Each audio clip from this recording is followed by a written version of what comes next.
मध्ये येतो नाही तर माझं एकदम बरोबर चाललं. पदाधिकाऱ्यांना अधिकाऱ्यांना प्रमुखांना बोलवलेलं होतं आणि या साखर कारखानदारीमध्ये जे वेगवेगळ्या प्रकारचे मशिनरीमध्ये असतील गोठ्यामध्ये असतील किंवा सोलरच्या समस्यामध्ये पण काही सांगितल्या प्रॉपर जर तुम्हाला सोलर पॅनल बसवायचं असेल तर काही असेल अशा अनेक विषयाच्या संदर्भामध्ये किंवा इफिशियन्सी वाढवण्याच्या दृष्टिकोनातून त्या कुठल्या नवीन केल्या पाहिजेत अशा या सगळ्याच्या त्याच्यात आणखी एक महत्त्वाची चर्चा होती AI होती.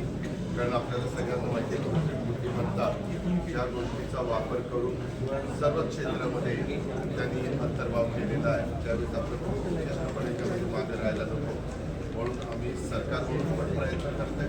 त्याचबरोबर PSI हे एक महत्त्वाचे संशोधन केंद्र आहे आणि त्याच्यावर त्यांनी पण यंदा साधारण 5,000 शेतकऱ्यांना आपल्याला पहिले होते 9,250 आता 18,250 रुपये इन्सेंटिव्ह हेक्टरी द्यायचा निर्णय घेतलेला आहे. बाकीचे 6,750 रुपये साधारण ते कारखाने भरतील.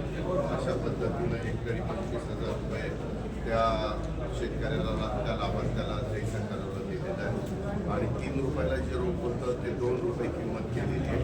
त्याच्यात 1 रुपया इन्सेंटिव्ह प्रतिरोपाला द्यायचं ठरवलेलं आहे. त्याच्यावर साधारण हेक्टरी 12,000 ते 12,500 रुपये लागतात. तर त्याचा विचार केला तर जवळपास 24,000 ते 25,000 रुपये किंमत करायची. त्यांना स्वतःचं इमान करावं लागेल.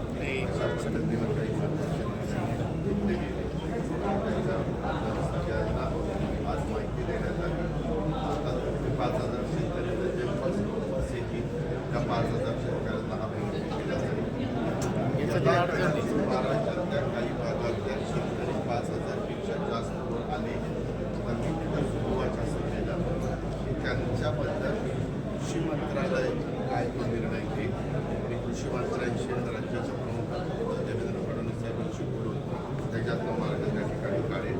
कारण मला जो अनुभव आहे एकदा शेतकऱ्यांनी दुसऱ्याच्या कुणाच्या शेतावर AIचा वापर केल्यानंतर घेतला तर पाण्याची बचत होते, खताची बचत होते, टनेज वाढतं.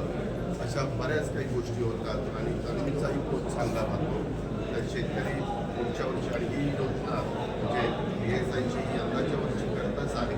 पुढच्या वर्षी शेतकऱ्यांना एकदा अंदाज आला किंवा टनेज जास्त निघतं तर शेतकरी पुढे येतील. त्यावेळेस मात्र राज्य सरकार जे काही धोरण ठरवायला पाहिजे, काही त्याबद्दलचा निर्णय राज्य सरकार